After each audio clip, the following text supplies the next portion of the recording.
bienvenue dans Parole de Femme. Alors cette semaine, j'ai une bonne nouvelle, un rêve qui devient réalité. Nous sommes sur ce plateau avec le pasteur Modestine Castanou. Et oui, vous ne rêvez pas, elle est bien là, en chair et en os. Alors bienvenue Bonjour, à vous, pasteur Maud. On est vraiment contente avec Aurélie de pouvoir vous recevoir. Mais bonjour Annabelle, bonjour Aurélie. Je suis vraiment aussi ravie d'être sur ce plateau flambant neuf. Pour moi, en tout cas, c'est la première fois sur le nouveau plateau. Je suis vraiment ravie également et très, très reconnaissant à Dieu. Merci pour votre accueil. Ah bah, je vous en prie. Et en plus, on va pas passer juste une journée ensemble, on va passer la semaine ensemble. Donc, toute une semaine ensemble. Pasteur Maud avait déjà fait des émissions Paroles de Femmes. Vous en souvenez sûrement, on avait parlé des conflits. Et c'était des émissions à distance parce qu'à l'époque, eh bien, nous étions dans une période particulière, mais on avait réussi à faire des émissions Paroles de Femmes. Et cette semaine, elle est ici avec nous toute la semaine et nous allons parler de servir Dieu en tant que femme dans son identité et aussi dans sa personnalité. Quelquefois, c'est difficile en tant que femme de trouver sa place. Et étonnamment, en tant que femme chrétienne, quelquefois, c'est encore plus difficile de trouver sa place. Et on ne sait pas comment on peut servir Dieu. On a l'impression qu'il faut être comme ci, qu'il faut être comme ça. Puis on n'est jamais comme le comme ci ou comme le comme ça. Et on vit dans cette confusion. Alors cette semaine, je crois que le Saint-Esprit va pouvoir rétablir la vérité sur votre identité et va aussi vous aider à vous apprécier et à découvrir quelle est votre vraie personnalité et à savoir l'utiliser de la bonne façon pour votre service pour Dieu en tant que femme. Alors vraiment une bonne semaine en perspective. Et on commence aujourd'hui avec l'identité parce que ça va être le point de départ forcément. C'est comment être cette femme forte dans son identité. Ça va commencer par le fait de trouver son identité et c'est quelque chose qui n'est pas évident pour une femme. Oui, on est une femme, mais en dehors de ça, quelquefois, on a du mal à savoir qui on est. Exactement, Annabelle. Effectivement, en tout cas, la thématique de cette semaine est vraiment riche et ça nous parle directement parce que nous sommes concernés, nous sommes toutes les femmes ici sur le plateau. Et c'est surtout aussi qu'on a l'habitude de le voir. Moi, je pensais que lorsque je ne connaissais pas le Seigneur, ce n'était que dans le monde que la femme devait s'affirmer, devait montrer qui elle était, devait trouver une place, exister pour exister simplement. Mais en fait, lorsque je suis venue dans l'Église, lorsque je suis devenue enfant de Dieu, j'ai vu que c'était pas facile. C'était les mêmes problématiques, en fait, qui se présentaient devant la femme. Elle devait vraiment savoir qui elle était. En fait, c'est comme si ça devenait encore plus difficile. Excusez-moi, je ne suis pas en train de pouvoir... Faut le dire, voilà, c'est ça, en fait. Dans l'Église, on a l'impression que la femme doit prouver qui elle est, mais surtout, non, même pas prouver. On ne lui laisse même pas le temps de prouver.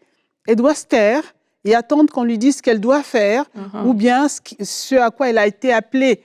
Voilà, donc c'est un peu paradoxal alors que quand on lit les Écritures, c'est toujours pas ça. Donc vraiment, le sujet est très intéressant et très important pour nous les femmes. Et je crois qu'il faut oser le dire à voix haute que dans l'Église, quelquefois c'est encore plus difficile en tant que femme et c'est déjà le premier, quelquefois le premier sujet tabou. On veut pas le dire, on ne sait pas si c'est normal. Est-ce que c'est normal d'avoir cette frustration? Et à ça s'ajoute, en dehors d'un système qui est humain, qui n'est pas divin, comment s'ajoute le poids, je dirais. Je sais pas si on veut dire la même chose, mais tu vas pouvoir le dire si tu veux aller. Mais le poids de la conscience, Dieu veut quelque chose pour ma vie. Et c'est que je peux plus vivre ma vie comme je voulais avant. C'est vrai, je voulais m'affirmer pour telle ou telle raison, mais peut-être que mes motivations étaient pas super. Mais maintenant, j'ai cette conscience que Dieu a un plan pour ma vie, que je veux l'honorer, je veux vraiment lui obéir. Mais d'un autre côté, je sais pas comment faire, je trouve pas forcément d'aide. Et j'ai l'impression que je suis dans un monde qui est encore plus de possibilités, encore plus restreint pour moi en tant que femme. Alors du coup, tout ça, ça se mélange et puis ça crée chez des femmes chrétiennes toutes sortes de réactions. Voilà, en fait, Annabelle, ce que je trouvais un peu, ce qui est paradoxal, c'est qu'effectivement, on devient enfant de Dieu, on arrive dans l'église, on est tout enchanté, tout content, effectivement, d'avoir une nouvelle vie et de vouloir servir le Seigneur. C'est ça. C'est ça, en fait. Si on n'arrivait que juste en tant qu'enfant de Dieu, puis qu'on s'asseyait là, voilà, on vient à l'église, on repart à la maison, je pense que le problème ne se poserait pas. Mais là, dès lors qu'on veut également, en tant que femme, servir le Seigneur, c'est là qu'on se rend compte, en fait, qu'il n'y avait pas de... C'est comme si on n'avait pas un mode d'emploi. Rien n'était écrit d'avance. On doit chercher sa place, mais dans le processus, entre guillemets, de pouvoir chercher sa place, on se rend compte qu'il y a beaucoup d'interdits. Il y a beaucoup de barrages, beaucoup de non-dits. c'est comme si les choses étaient écrites et pas vraiment écrites. La femme n'a pas le droit de, n'a pas le droit de, n'a pas le droit de. Ça, c'est un peu un refrain qu'on a. C'est tellement évident qu'il ne faut pas l'écrire. Exactement. Donc, c'est comme si la femme n'a le droit de ne rien faire, mais de juste être enfant de Dieu. En fait, être sage, assise dans l'église et écouter la parole de Dieu. Voilà un peu, c'est ce schéma-là qu'on nous a plus ou moins présenté. Mais en réalité, lorsqu'on ouvre la parole de Dieu, on se rend compte que, ben non, c'est pas ça. Voilà. La première personne à nous définir, à nous donner une identité, c'est Dieu. Et en fait, que lorsque la Bible dit dans Genèse 1, versets 27 à 28, lorsque Dieu créa l'homme, il dit Dieu créa l'homme à son image et à sa ressemblance. Il dit, il les créa homme et femme. Donc, et c'est bien, moi j'aime bien la Bible parce que la Bible est précise. Hein. Lorsque la parole de Dieu le précise, c'est comme si Dieu savait que quelque part, des années plus tard, la femme allait avoir ce problème-là d'identité. Donc, il dit, Dieu créa l'homme à son image et à sa ressemblance. Et il rajoute, il créa l'homme et la femme. Et donc, j'aime bien le « et la femme » parce que ça nous recentre un peu pour dire en fait que ce que Dieu a dit concernant l'homme, parce qu'après, on va voir le mandat de l'un et de l'autre, en fait, il s'est adressé aux deux. C'était ses créatures, c'est les deux qui le ressemblaient, donc c'est les deux qu'il appelait en fait. Et ça, c'est vraiment riche. Moi, le jour où je l'ai découvert dans la parole de Dieu, ça m'a ouvert les yeux. J'étais comme libérée, j'étais un peu plus légère.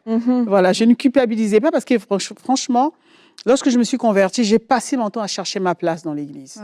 Voilà, c'était ça. Parce que autour de moi, je voyais des choses se faire, mais à aucun moment, on pouvait me dire que la femme aussi peut. Voilà. Donc, on était là, c'est comme si la femme n'était que faite pour venir s'asseoir, écouter, mais en fait, c'est comme si elle ne pouvait pas vraiment servir le Seigneur. Mais heureusement que la Bible est claire là-dessus et ça nous a ouvert les yeux. Quoi.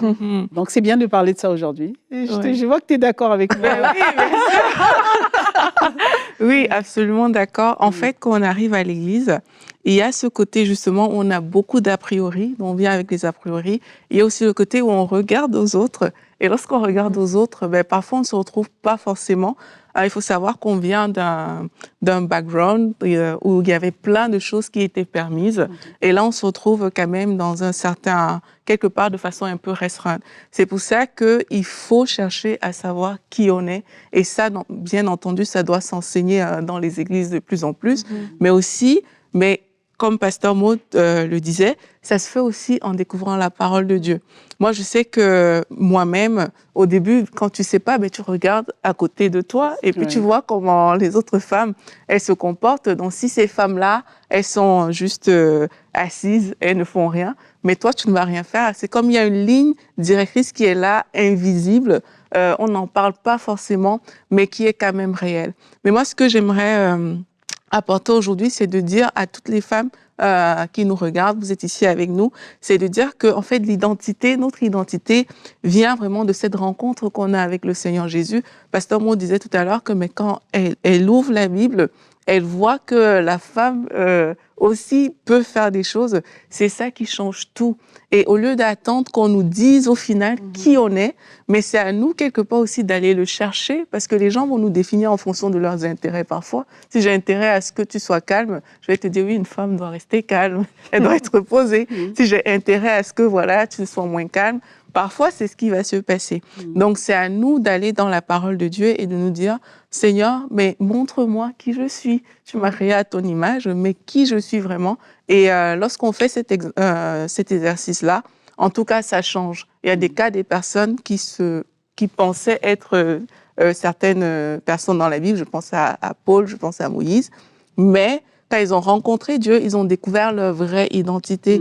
Moïse pensait être... de toute façon, c'est écrit que Moïse était puissant dans la Bible. Mais après, quand on lit dans Actes, on dit qu'il a été fidèle dans toute la maison de Dieu. C'était ça son identité à ce moment-là. Saul pensait être quelqu'un qui était déterminé dans la parole et tout, qui servait Dieu. Mais au final, le service qu'il faisait, c'était pas cette identité-là que Dieu recherchait, c'était autre chose. Donc, c'est à nous, quelque part, de... Alors, à nous, moi, je prends l'exemple simple. Lorsqu'on est jeune fille, on est petite fille dans la maison, souvent, la fille va avoir tendance à avoir son identité de l'image qu'elle va avoir de sa mère. Donc, le fait d'observer sa maman, on va dire, OK, elle est comme ça, moi aussi, je peux faire ça, voilà. C'est comme la maman est vraiment le premier modèle de la fille, même si la fille va aussi s'identifier à son père, mais l'identification à la mère est différente parce qu'on va se dire, elle est comme moi, je suis comme elle, donc ce qu'elle fait, je peux faire. Sauf que nous, quand on accepte le Seigneur, on arrive dans l'église, on cherche les femmes qui sont... on cherche les femmes parce que souvent, la plupart du temps, le pasteur, donc c'est un homme qui est là, qui nous... et nos pasteurs, on les aime. Hein. Franchement, on les aime, on aimerait les imiter, mais s'identifier, c'est un mot qu'on n'utilise pas souvent. Pleinement. Pleinement, voilà, ça reste un homme et on a souvent tendance à vouloir chercher des figures un peu féminines pour pouvoir nous identifier aussi. Or, il y a très peu de femmes qui servent le Seigneur dans l'Église. En tout cas, à l'époque où on s'est... Alors, moi, j'ai un parcours un peu particulier. Moi, ma mère spirituelle, c'est vraiment c'est ma mère spirituelle. C'est-à-dire que j'ai accepté le Seigneur dans une église où c'est la femme qui était pasteur. Okay, voilà. Mais particulier, c'est-à-dire que c'est une dame qui a accepté le Seigneur dans l'avion et elle a commencé à prêcher. Elle était vraiment ointe, elle avait une forte onction. On sentait vraiment que c'était pas elle, c'est vraiment le Seigneur. Mais sauf que dans la vie de tous les jours, elle était combattue parce que c'était une femme. Voyez. Donc, elle est pasteur, c'est elle qui a reçu le mandat, c'est elle a reçu le Seigneur. On voit bien que Dieu l'utilise. Elle parle de la part du Seigneur, les âmes sont sauvées, les âmes sont guéries. Elle avait une forte onction de guérison également. Donc, on voyait quand même ça, c'était l'œuvre du Saint-Esprit. Mais au quotidien, elle était combattue. Vous voyez, donc il y a cette image où je vois qu'une femme peut servir le Seigneur, mais en fait, quelque part, dans l'Église, elle n'est pas vraiment acceptée en tant que telle parce que c'est une femme. Vous voyez. Donc, tout de suite, ayant vu une femme dans le ministère, moi, mon image de la femme qui sert le Seigneur a été plus ou moins un peu mitigée parce qu'il dit, est-ce qu'elle avait vraiment le droit? On commence à douter alors qu'on voit les résultats. Et là, au fur et à mesure, donc, on avance, on est dans l'église, mais on marche un peu comme à la pointe des pieds. On ne sait pas trop parce qu'attention, tu es une femme. Voilà, tu n'es pas comme... Voilà, tu es une femme, donc... attention, est-ce que Dieu t'a vraiment appelé? Est-ce que tu es sûr de l'appel? Voilà, parce que la femme doit démontrer son appel alors que l'homme, c'est naturel. Voilà, on doit montrer qu'effectivement, on a été appelé par Dieu. Et donc, tout ça fait en sorte que dans notre manière de voir, moi, je disais tantôt que là, on parle de l'identité avec sa personnalité.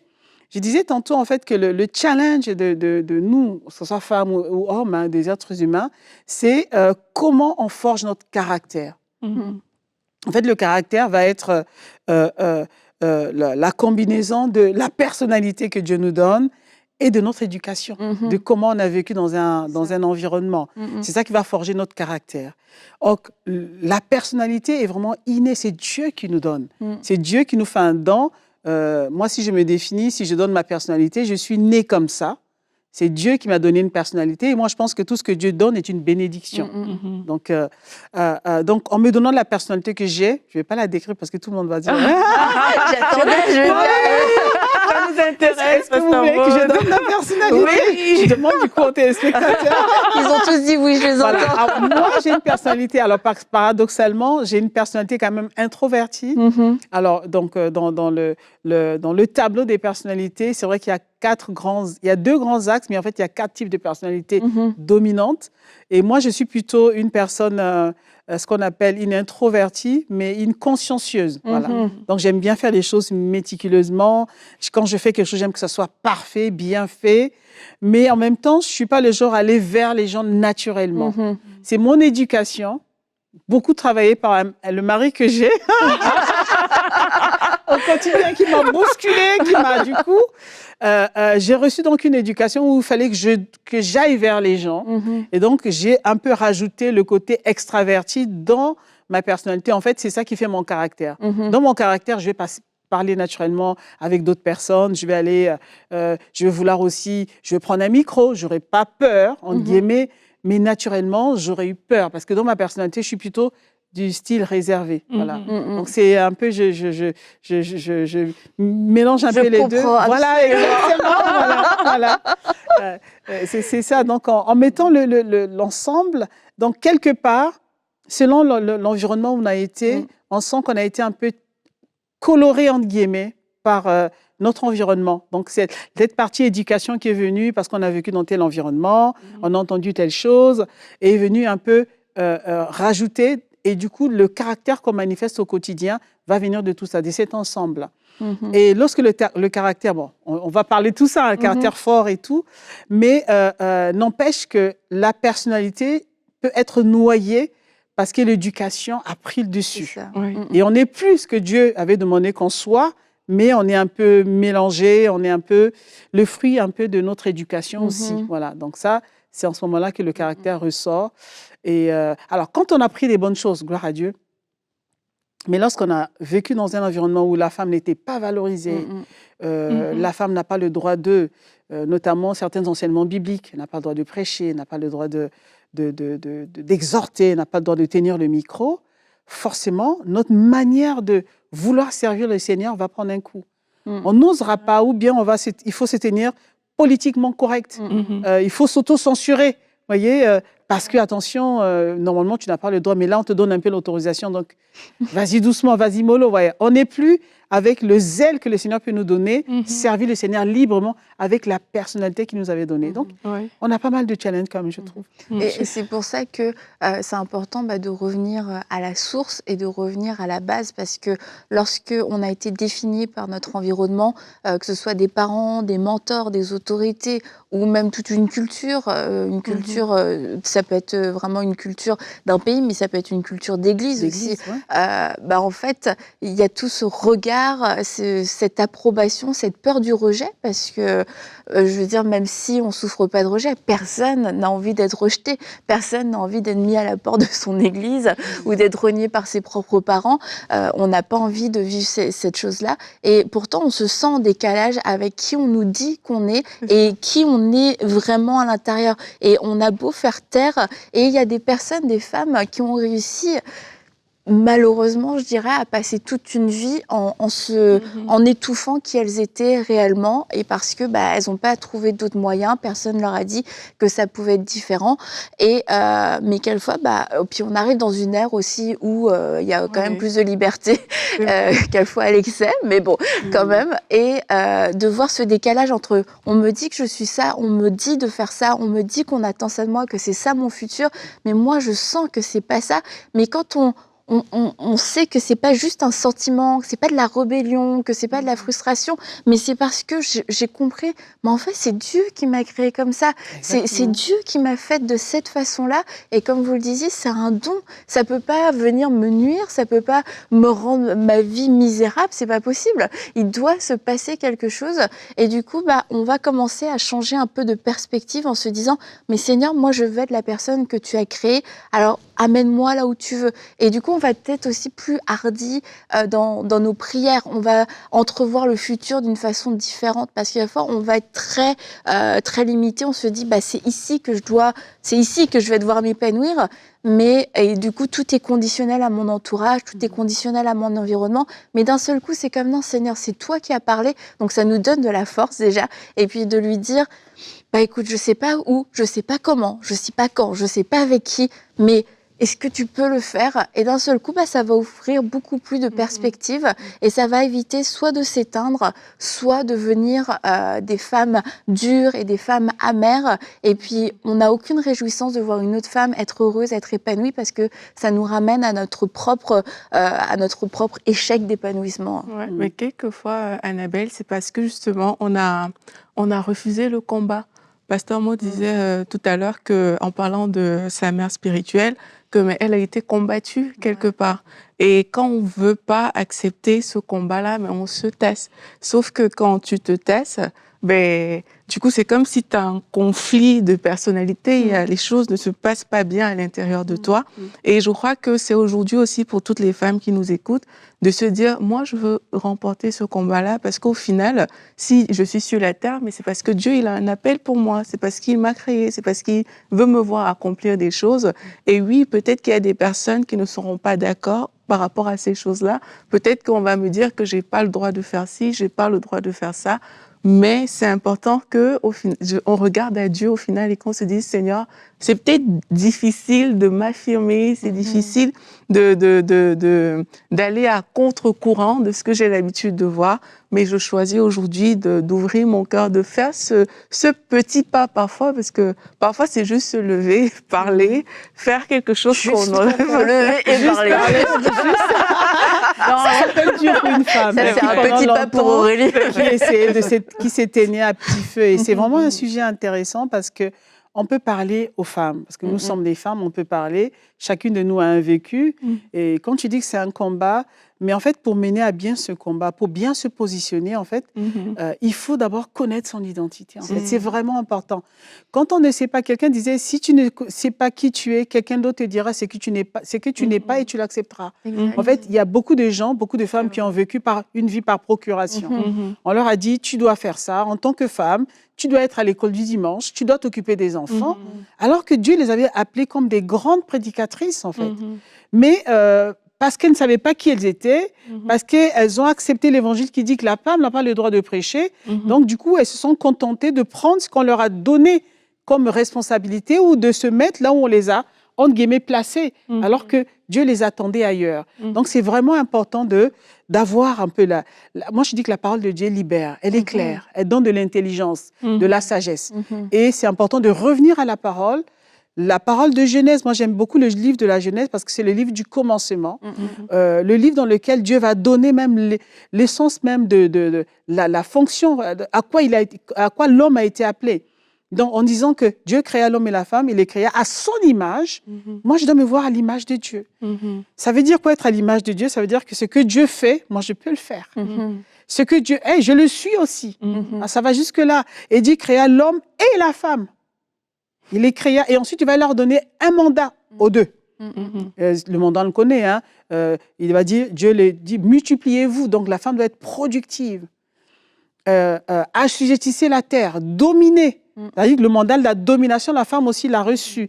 Et donc, c'est pas parce que j'ai une personnalité plutôt réservée, introvertie, que je ne peux pas, moi, impacter d'autres vies. Je ne peux pas servir le Seigneur.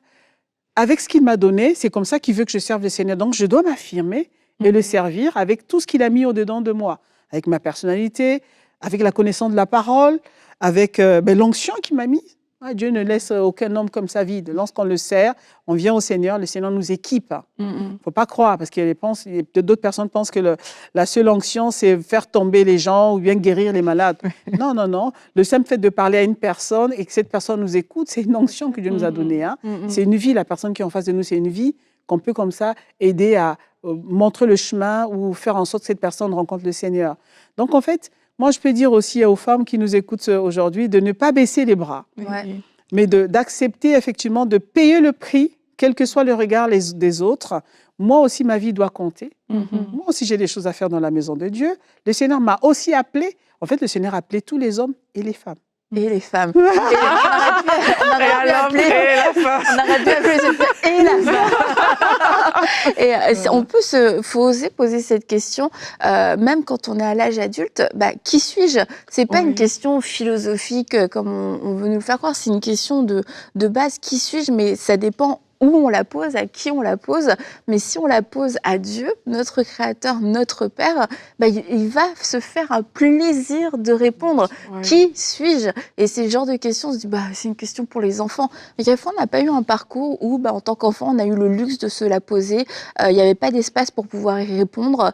Et on ne voulait pas savoir qui on était réellement de toute façon. Donc, c'est de poser qui suis-je? Parce que la Bible nous dit qu'en tant qu'enfant de Dieu, on n'est pas né du fait de la nature, ni d'une volonté humaine, ni d'un mari. On est né de Dieu. Et du coup, je suis née, c'est toi qui m'as engendré. C'était quoi tes plans? J'ai tellement entendu des plans humains qu'il y avait dans ma vie pour moi, mais maintenant, quels sont tes plans? C'était quoi ta pensée quand tu m'as créé? Qui je suis réellement en toi? Et il suffit qu'à la fois d'un mot pour comprendre, ok, je suis cette personne-là. C'est ça qui résonne en moi. C'est ça qui est inscrit. C'est peut-être, c'est pas le nom qu'on m'a donné à la naissance, mais c'est le nom que Dieu me donne. C'est l'identité que Dieu m'a donnée. Et c'est quelque chose, je pense que c'est important de l'entendre de Dieu directement, parce que c'est une parole qu'on va prendre et puis qu'on va chérir, qu'on va repasser. Et il y a 10 hommes, 20, 40, 50 qui pourront nous dire, mais nous on va dire, non, moi j'ai la parole de Dieu. Je sais qui Dieu m'a dit que j'étais. Et c'est ça qui va nous forcer fortifier dans les moments où la confusion veut revenir, où les circonstances, des paroles d'accusation, des paroles de rabaissement veulent venir encore nous attaquer dans notre identité, nous dire non, en fait, c'est faux. Non, moi, j'ai reçu la parole de Dieu. Il m'a dit qui j'étais et c'est celle-là que je déclare aussi. Amen, amen. Ouais. C'est bon, ça va. En fait, pendant que je t'écoutais, alors moi, je sais que lorsque je me suis convertie, on me disait, oui, il faut demander au Seigneur. Je dis, je demande comment générer, qui je suis, qui suis-je. J'entendais rien, en fait. Et en fait, j'ai découvert au fur et à mesure, enfin, lorsqu'on avance avec le Seigneur, on grandit spirituellement, et que, en fait, Dieu a tout déposé en nous, réellement. Et Dieu est bon. Et en fait, il va, au fur et à mesure qu'on marche avec lui, nous révéler. Mais en fait, des fois, on attend que Dieu parle du haut des cieux, on entend « Ma fille, tu as été appelée à être une grande prédicatrice », et des choses comme ça. Mais en fait, j'ai remarqué que la manière dont le Seigneur travaille, en tout cas, lorsqu'il a déposé quelque chose en nous, c'est comme un fardeau qu'il a mis dans notre cœur. Et que chacun de nous a été créé pour résoudre un type de problème. C'est ça. Chacun de nous a un appel. Et cet appel, on va le découvrir juste en observant les battements de nos cœurs. Qu'est-ce qui nous met en colère? Lorsqu'on voit les gens, lorsqu'on regarde les hommes et les femmes sur la terre, qu'est-ce qui nous donne envie de pouvoir nous lever? Qu'est-ce qui naturellement nous fait vibrer?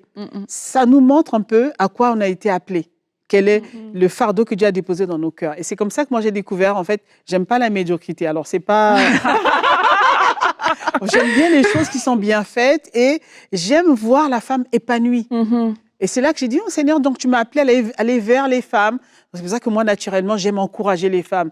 C'est pour ça qu'on découvre un peu son appel. De fois, Dieu permet que par les circonstances, par dans la vie de tous les jours, qu'on puisse découvrir réellement. Ça, Donc, souvent, il faut juste être attentif, ouvrir les yeux. Tu dis, Seigneur, il y a telle chose, je ne supporte pas.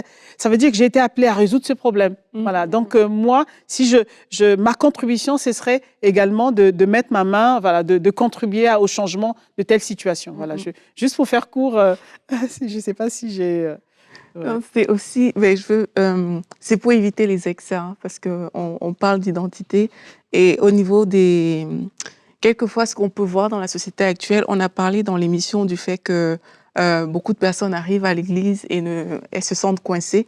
Mais aujourd'hui, il y a aussi une très grande liberté qui fait que les gens ne se sentent plus coincés, justement. Et parce qu'ils ne se sentent plus coincés, on rattache souvent l'identité à un titre, à un devenir, à une popularité, à des choses comme ça. Et c'est aussi de se repositionner pour dire mon identité, c'est pas ça en fait. Mon identité, c'est vraiment ce que Dieu dit de moi, ce qu'il veut faire avec moi. Mais mon identité, en aucun cas, n'est un titre, en aucun cas n'est mon niveau de popularité ou ce genre de choses. Et notre appel va être rattaché à notre identité et de connaître notre appel sans savoir qui on est, ça va être plus difficile de pouvoir répondre à l'appel. On va pouvoir quand même répondre à l'appel, mais quelquefois on va se sentir comme quasiment handicapé. Et quand on voit Jésus, Jésus savait qui il était et c'est pour ça qu'il a pu pleinement répondre à son appel, faire pleinement accomplir toute sa mission. Et il pouvait dire librement, je suis le pain de vie parce que je sais qui je suis, je sais ce que je peux vous apporter, je sais quelle est ma mission, je suis le pain de vie. Alors si vous venez à moi, vous n'aurez plus faim. Si vous croyez en moi, vous n'aurez plus soif. Et le fait de savoir qui nous sommes, c'est ce qui va aussi nous permettre de comprendre ce que nous devons faire et comment nous devons le faire et d'accepter aussi notre personnalité, d'accepter la personne que Dieu a créée. Et ça, on va en parler demain. Comment s'apprécier une fois qu'on a découvert qui on est, et bien comment apprécier la personne aussi que nous sommes. Et on va se retrouver demain pour une prochaine émission de Paroles de Femmes.